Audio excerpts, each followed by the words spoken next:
It is the 6th episode of Crime and Road Safety Watch for year 2024. The main objective, of course, is to form formidable partnerships with you, members of the public, in combating crime. We are bringing to you this week's episode from Z25E Staff College at Mukushi Training Academy in Harare. I'm Elliot Kudzai Ganyani, and I'm your host. The Zimbabwe Republic Police would like to remind motorists to be on the lookout for thieves who masquerade around cities and towns, especially in the central business districts, looking for opportunities to strike. In a recent development, detectives in Harare arrested 2 thieves for theft from car cases. The duo is assisting police with investigations.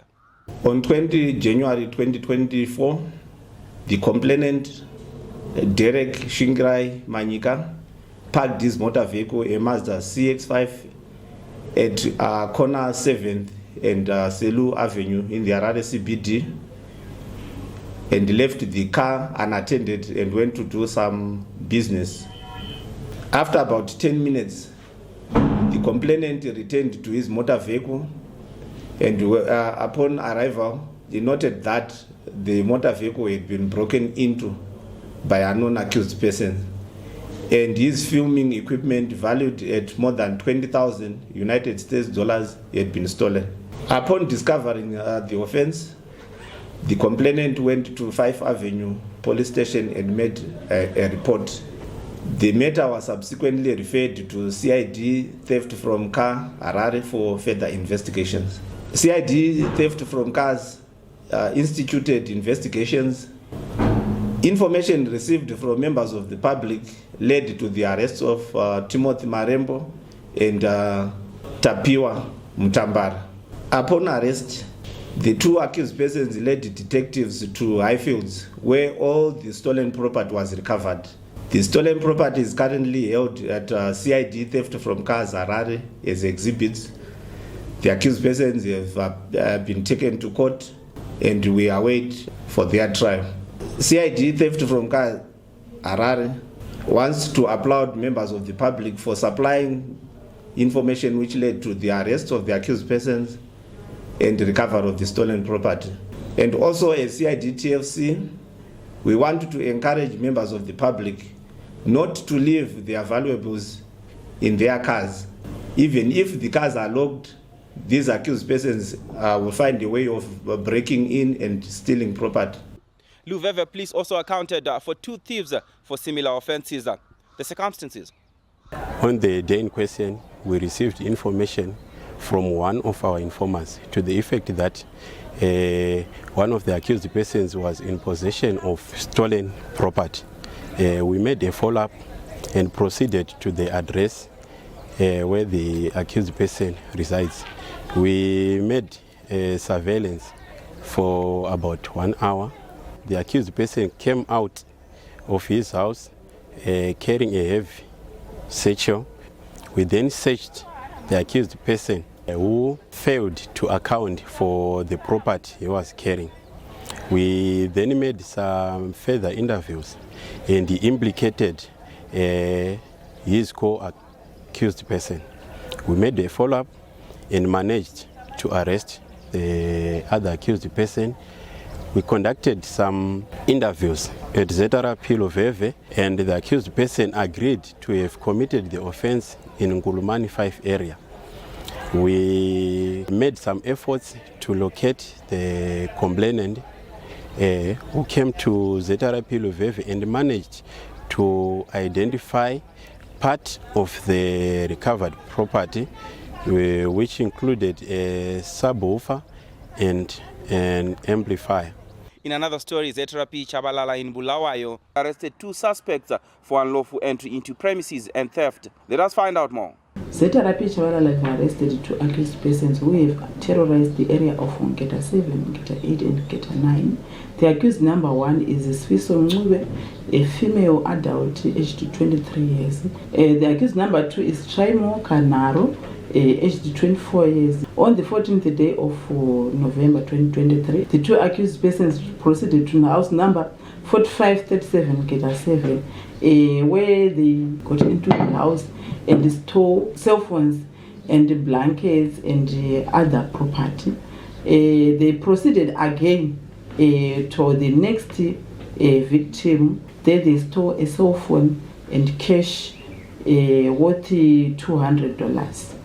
They later went on to house number 4351.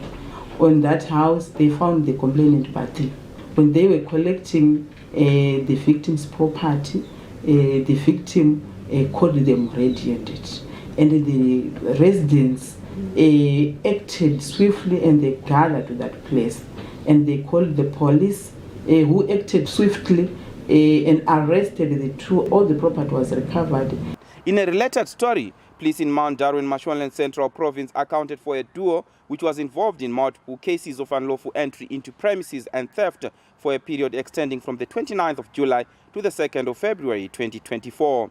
Upon their arrest, the two, that is Shepard Kamandu and Douglas Kaingiza, cleared 25 counts of unlawful entry into premises and theft, which they committed at several business premises and homesteads in and around Mount Darwin.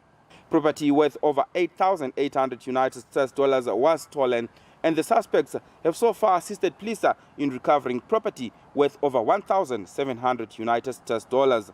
The recovered property has since been positively identified by the owners, and the duo is still appearing in court. Moving on, following reports of vandalism of public utilities and infrastructure in Masvingo, police intensified operations and managed to apprehend multiple suspects on different occasions. CID Masvingo received numerous reports of vandalism of public utilities and infrastructure. Upon receiving the cases, members carried out investigations which led to the arrest of 4 accused persons who were actually using a funny cargo to transport diesel and batteries. Our investigation team managed to recover 600 liters of diesel and 21 batteries, which belongs to a local network service provider. Those accused were actually coming from as far as Gweru and Kwekwe. In yet another similar case, the team managed to arrest 5 accused persons who were coming all the way from Kwekwe and Gweru and managed to recover an assortment of copper cables and the vehicles which were used to carry the stolen property. The accused were taken to court where they were remanded in custody, and they are yet to appear for trial. Do not move an inch. Join us in the second segment.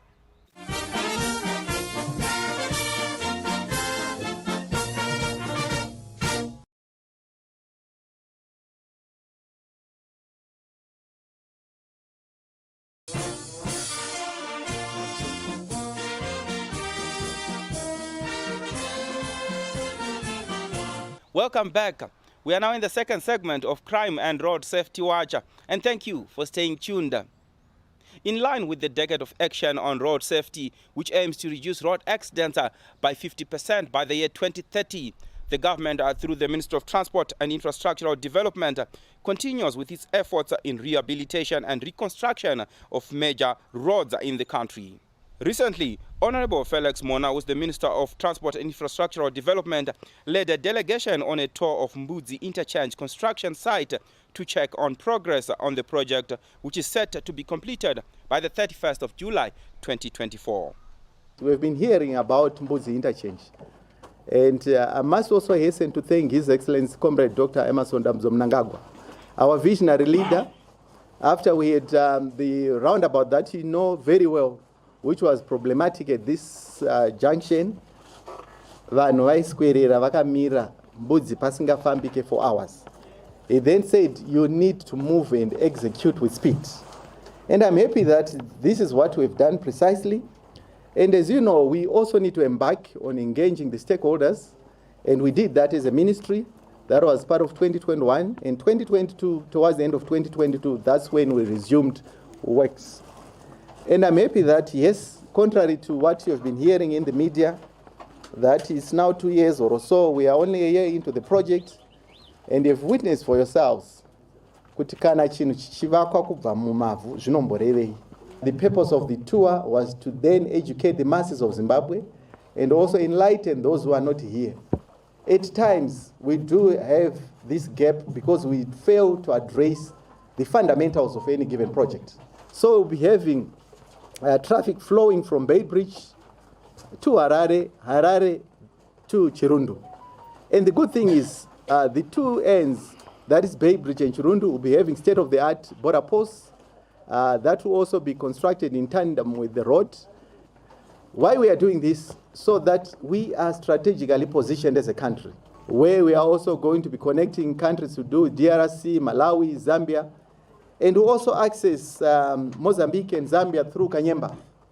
So we are also seized, as we speak, with dualization and also the expansion of Harare Bindura, where you see us doing the Kanyemba road into Zambia and Mozambique through a Y bridge that we are also going to be constructing. So we'll also do the Kanyemba border post again. And from here, as we move to Chitungwisa, tichabva pano, the contractor achagadzira road kunopinda pana Manyame bridge. Tikubva tapfuurira kuenda mberi takunobata Hwedza road. But imwe yacho yakatogadzirwa tiri kuenda nayo kwamakoni. Tichibva pano, we also have a dualization partly towards the Kuwadzana roundabout. At Kuwadzana roundabout, Chetaka mini interchange. Then we'll go straight into Kickman. And from here, going towards Harare, Great Harare, Mchaona tichibva pano, tichange tine ma mini interchange. One at Rothmans, a mini interchange. Then we'll also move towards ZBC, tine a mini interchange. In a similar project, the minister also officiated at a groundbreaking ceremony in Mapinga, marking the beginning of works along the Harare-Chirundu highway. Kufamba kwataita munhu wese aitaura Chirundu road. Ichokwadi Chirundu road is a commercial road. Ndiyo inobata vanoziva DRC, Malawi, zvese tichifamba takadai Zambia. Ndo panopfuura nemota zhinji dzinoita mabhizimusi dzichinanga dzakaenda kuSouth Africa. Tichida kutenda zvakare muono waPresident kuti vakabva vavandudza bhodha reBay Bridge havana kuperera ipapo nekuti mugwagwa uyu unonzi Bay Bridge Harare Chirundu. Zvoreva kuti patakatanga chaive chimwe chikamu. Saka ndoda kutenda kuti iko zvino zvatauya kuno takuchinopedzisa basa ratakatanga. Tafamba kudaro muchaona kuti kunyange patiri kugadzira road tine zvimwe zviwanikwa zvinenge zviri munzvimbo iyoyo. Ndonguva yekutoti zvimisikidzi. Ndonguva yechekuti pamunoona marodhi achigadzirwa mafeeder roads, ngatikurukurei. Musazomira unobvunza kuparliament kuti ko road inozoenda kwakazangarari chagadzirwa rii. Kutaura iko zvino ngatibva itabata toziva kuti musha wedu waita zvakanaka. Saka tinotenda kuti mugwagwa uno chawakanakira hatisi kungoperera pamugwagwa. Iko zvino mavhiki anoteera muchaona taakutanga kushinaira kumberi uko kuChirundu kugadzira bhodha sezvatakaita kuBay Bridge. Saka ichabva wati bhodha obva wati road. Zvinofanira kupererana nguva imwe chete. Vanhu vachipinda muZambia vachienda kwavanoenda vachifamba pabhodha rakanaka vachifamba mugwagwa wakanaka. Ndotaura zvakare kuti hatisi kungotarisira kuno chete. Tine mugwagwa wakakosha zvakare unobva kuBay Bridge wopinda kuBulawayo woenda kuVictoria Falls.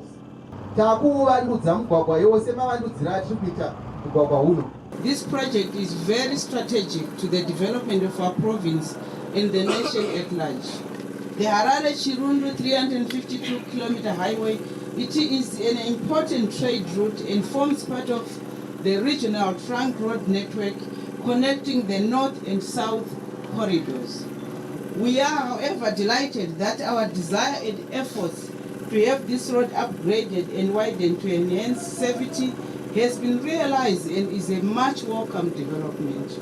Over the past years, our province had to bear the painful scenes of accidents along this highway, especially sections on the escarpments between Mapinga and Makuti, where the road is characterized by sharp curves and steep descents. The loss of life, property, and business on these parts of the road was too much to bear. We are happy that the successful implementation and completion of the widening of the 8-kilometer descent at Marongora has significantly addressed some of these challenges. Once completed, these projects are expected to create a smooth flow of traffic and in the process reduce road carnage. Join us in the third and final segment.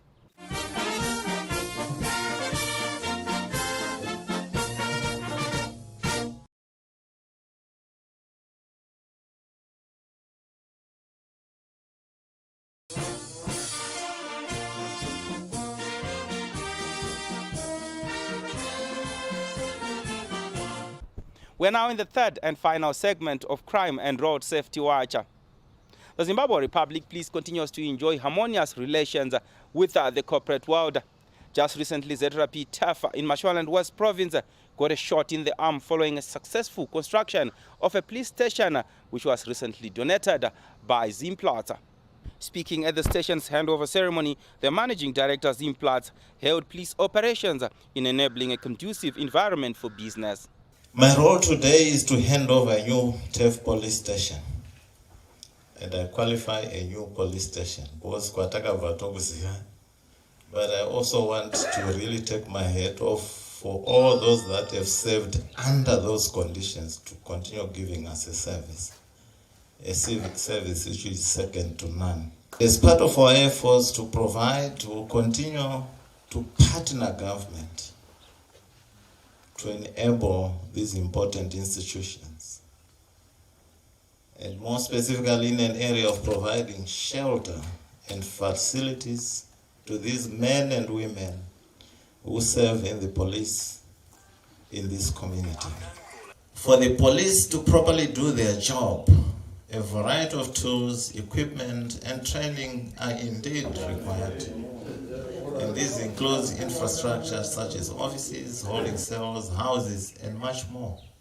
Meanwhile, the acting officer commanding police Mashonaland West Province, Assistant Commissioner Taone Nyazema, received the donation on behalf of the Commissioner General of Police, Tandabantu Godwin Matanga.